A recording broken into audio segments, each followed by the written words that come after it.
I'm Sierra and I run Eugene's Speech Language Therapy. Welcome to our weekly videos. Have you ever wondered if your young child was on track with their speech and language development? Have you ever wondered if they weren't speaking as much as their same age peers? This is a concern I hear from a lot of parents. They don't think their child is typically developing in these areas. So what I wanted to do today was just a quick review of the developmental milestones that relate mainly to speech and language and social language development. So without further ado, from birth to 5 years old, here are the milestones you should be aware of. Birth to 3 months, smile and interact with others. 4 to 7 months, they should start babbling.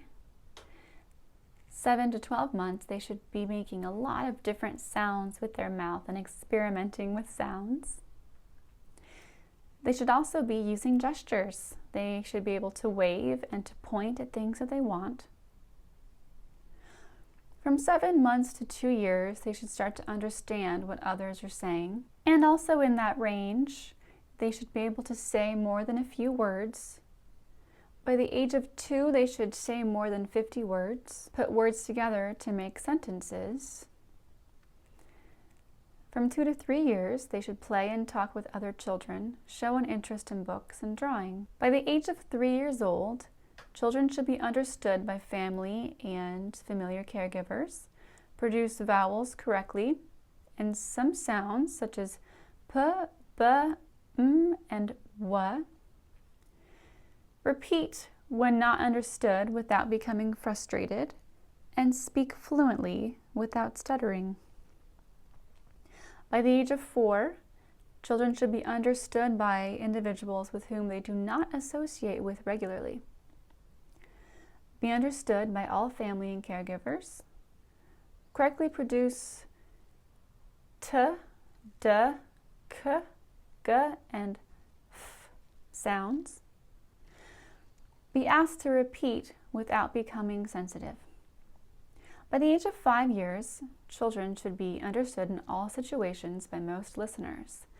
Correctly produce most speech sounds. Be asked to repeat without exhibiting any frustration. There are many reasons why a child's speech and language might be delayed. This could be an articulation disorder, difficulty actually producing the sounds. It could be a motor planning problem where they know what they want to say, but by the time it gets to the mouth, it's coming out incorrectly. It could be a language delay. Sometimes this is familial, or it's due to a congenital disorder. If by the time your child is 3, 4, 5 and aren't being understood, I would definitely ask the help of a speech therapist so that that person can determine if your child needs to be seen for speech therapy. Sometimes there are things like some developmental stuttering that can occur that will go away around the age of 3 when children are learning a lot of vocabulary and it's coming at a really fast rate, and that can make them stutter. So sometimes it's not a big deal, and other times some therapy might be able to help them. So I hope this helps you understand your little one's development. Please check back next week and we'll have a new video.